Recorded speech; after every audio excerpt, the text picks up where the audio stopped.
NDA है, भाजपा है, नीतीश भाजपा है, ये लोग का सबसे बेहतर वोट लेने का तरीका रहा है कि लालू जी का डर दिखाओ, जंगल राज का डर दिखाओ और वोट ले लो, ताकि लोग ये कहें कि भाई काम हुआ ना हुआ हो, कम से कम जंगल राज तो वापस नहीं आना चाहिए।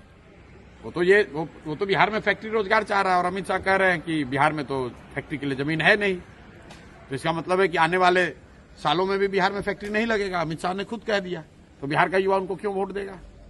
अगर प्रशांत किशोर ने भाजपा और जदयू को, या फिर यूं कहूं कि एनडीए को बड़ा आईना दिखाया है। प्रशांत किशोर ने बड़ा सवाल खड़ा करते हुए बताया है कि इस बार वोट प्रतिशत जो बढ़ा है उसके पीछे मुख्य कारण क्या है।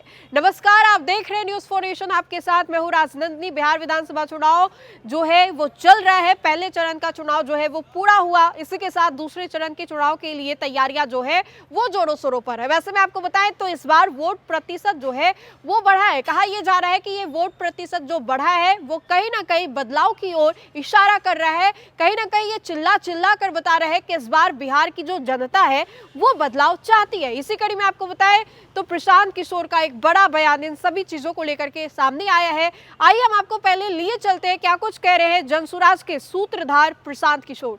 तो इसमें आप खुद को कहां देख रहे हैं? हम बिहार में बदलाव देख रहे हैं और जितने स्वयंभू एनालिस्ट और पत्रकार एनालिस्ट हैं जो कि बता रहे थे कि उनको पता है कि बिहार में क्या होने जा रहा है, उनको जमीन पर आते हुए दिख रहे हैं, क्योंकि किसी ने ये नहीं बताया, किसी ने प्रिडिक्ट नहीं किया कि बिहार में देश के राजनीतिक इतिहास का मतलब बिहार के राजनीतिक इतिहास में सबसे ज्यादा वोट होने जा रहा है। और इतनी बड़ी संख्या में जो पोलिंग हुई है ये दिखाता है कि बिहार में बदलाव बिल्कुल होने जा रहा है निश्चित तौर पर।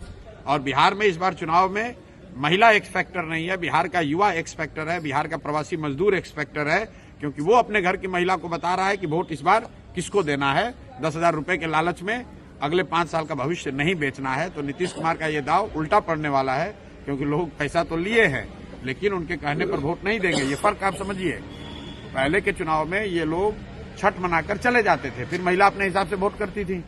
इस बार ये मजदूर, ये युवा साथी घर में बैठे हुए हैं और वो न सिर्फ अपना वोट कर रहे हैं बल्कि अपने परिवार की महिलाओं से भी वैसे ही वोट करा रहे हैं, अपने घर वालों से वैसे वोट करा रहे हैं जो उनको उचित लगता है। तो इसलिए बिहार के इस बार के चुनाव का एक्स फैक्टर युवा है, बिहार के चुनाव का एक्स फैक्टर प्रवासी मजदूर है। और 14 तारीख के रिजल्ट में आपको दिखेगा। कोई आदमी अगर इसको इग्नोर कर रहा है तो उसको 14 तारीख को प्राइम मिनिस्टर का स्पीच बदल गया है, वो अब गाने गा रहे हैं, कट्टों की बात कर रहे हैं गानों में, वो आरजेडी को कहीं ना कहीं घेर रहे हैं। तो घेर नहीं रहे, आरजेडी का डर दिखाकर वोट ले रहे हैं, क्योंकि अपने पास कहने के लिए कुछ नहीं है।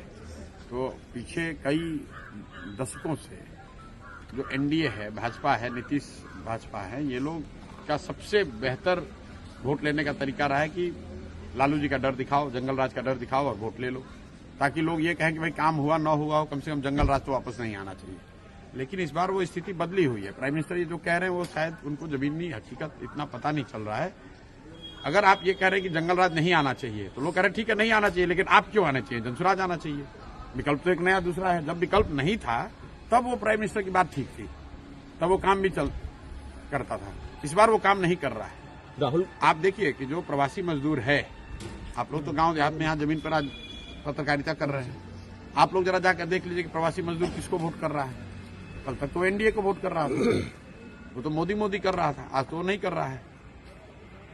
वो तो बिहार में फैक्ट्री रोजगार चाह रहा है और अमित शाह कह रहे हैं कि बिहार में तो फैक्ट्री के लिए जमीन है नहीं, तो इसका मतलब है कि आने वाले सालों में भी बिहार में फैक्ट्री नहीं लगेगा। अमित शाह ने खुद कह दिया, तो बिहार का युवा उनको क्यों वोट देगा? अगर फैक्ट्री लगाने के लिए सिर्फ गुजरात में ही जमीन है तो फिर बिहार का युवा क्यों वोट उनको देगा यहाँ? और ये पूछिए आप लोग कि अगर फैक्ट्री के लिए जमीन नहीं है तो ये जो बड़ा बड़ा सड़क सब बना है, जिसमें कि यहाँ के यहाँ पंजाब, आप बंगाल को गुजरात से जोड़ रहे हैं, वो सड़क बनाने के लिए जमीन बिहार में कहाँ से मिले?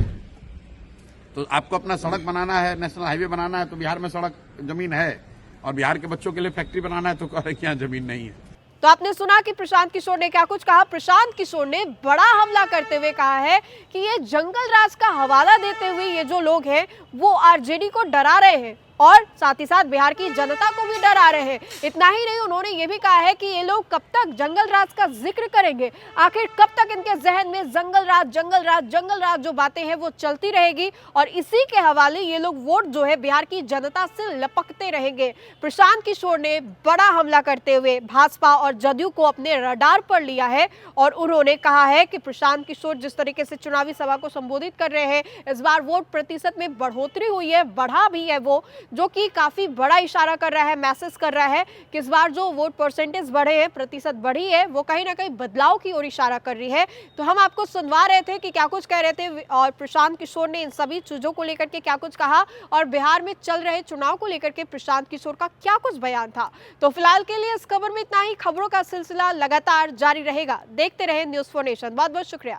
किरण के साथ जाग उठा बिहार, हर मत बने नई उम्मीद, हर कदम जिम्मेदारी।